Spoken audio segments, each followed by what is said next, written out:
DA అంటే daily అన్నం, PRC అంటే ప్లేట్ మీల్స్ విత్ కర్రీస్ ఏమో.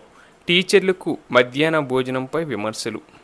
డిఏలు అడిగితే ప్రమాద బీమా, పిఆర్సీ అడిగితే పిడిక్కడన్నం, బకాయిలు అడిగితే బడుల సంఖ్య కుదింపు, ఓల్డ్ పెన్షన్ అడిగితే ఓట్ల లెక్కింపు మదింపు. అప్పుడే పుణ్యకాలం సగం గడిచిపోయింది. అమ్ముకున్న ఉద్యోగుల బతుకులన్నీ ఆగం. ఇది తాజా పరిణామాల పట్ల ఓ సర్కారీ టీచర్ ఆవేదన. ప్రభుత్వ టీచర్లకు బడుల్లోనే మధ్యాహ్న భోజనం, బ్రేక్ఫాస్ట్ సమకూర్చాలన్న రాష్ట్ర ప్రభుత్వ నిర్ణయంపై విమర్శలు వస్తున్నాయి. టీచర్లు, ఉపాధ్యాయ సంఘాలు ఈ నిర్ణయంపై ఆగ్రహం వ్యక్తం చేస్తున్నాయి. తమకు మధ్యాహ్న భోజనం అవసరం లేదని, పేద విద్యార్థులకు నాణ్యమైన భోజనం పెడితే చాలని సర్కార్కు సూచిస్తున్నారు. టీచర్లకు అన్నం పెట్టి, డిఏలకు సున్నం పెట్టి పిఆర్సీకి కన్నం పెడతారా అని ప్రశ్నిస్తున్నాయి. తమకు రావాల్సింది టిఫిన్లు, భోజనాలు కాదని, డిఏలు, పిఆర్సీలు పెండింగ్ బకాయిల గురించి కేబినెట్లో చర్చించాలని కోరుచున్నారు. గురువారం జరిగిన రాష్ట్ర కేబినెట్ సమావేశంలో టీచర్లకు మధ్యాహ్న భోజనం, బ్రేక్ఫాస్ట్ ఉచితంగా సమకూర్చాలని ప్రభుత్వం నిర్ణయించిన విషయం తెలిసిందే. ఈ నిర్ణయాన్ని మెజారిటీ టీచర్లు, ఉపాధ్యాయ సంఘాలు తీవ్రంగా వ్యతిరేకిస్తున్నాయి. ఇది సమాజంలోని టీచర్లను చులకనగా చేసే నిర్ణయంగా అభివర్ణిస్తున్నాయి. పైగా ఇది రాష్ట్ర కేబినెట్లో తీసుకోవాల్సిన నిర్ణయమా అని ప్రశ్నిస్తున్నారు.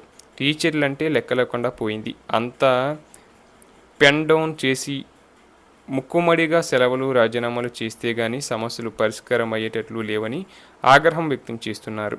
ప్రభుత్వ ప్రకటన తర్వాత టీచర్లు సోషల్ మీడియా వేదికగా తమ నిరాశను వ్యక్తం చేస్తున్నారు. తమ ఆశలు, డిమాండ్లు, సమస్యలను పక్కన పెట్టి కొసరు వాటిని తెరపైకి తీస్తున్నారని ఆగ్రహం వ్యక్తం చేస్తున్నారు.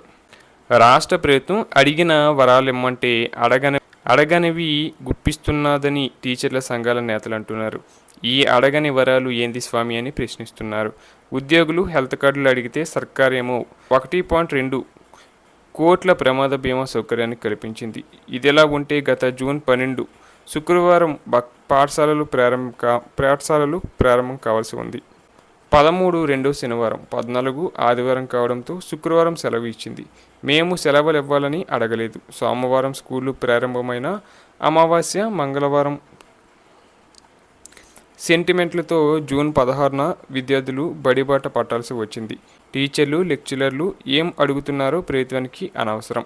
అడగనివి, అస్సలు ఊహించనివి మాత్రం వరాల రూపంలో ఊడిపడుతున్నాయి అంటూ retired head master మానేటి Pratap Reddy విస్మయం వ్యక్తం చేశారు. విద్యార్థులు, టీచర్లు, విద్యా వ్యవస్థ అవసరం కంటే ప్రభుత్వ ఆలోచనకే ఎక్కువ ప్రాధాన్యత కల్పిస్తుందని ఆయన అభిప్రాయపడ్డారు. హక్కుల కోసం అడిగితే నోరు మెదపరు. అడగని భోజనాలు, టిఫిన్లు పెట్టి టీచర్లను ఉచితాల కోసం ఆశపడేవారిగా చిత్రీకరిస్తున్నారని భాష ఉపాధ్యాయ సంస్థ రాష్ట్ర అధ్యక్షులు సిహెచ్ శ్రీనివాస్ ఆవేదన వ్యక్తం చేశారు. దీంతో టీచర్లు మరింత చులకనవుతారని వాపోయారు. ప్రజల్లో టీచర్లను బద్నం చేయడానికి కాకపోతే ఈ కొత్త వింత ఏంటని ప్రశ్నించారు. ఈ నిర్ణయాన్ని సర్కార్ వెనక్కి తీసుకోవాలని డిమాండ్ చేశారు.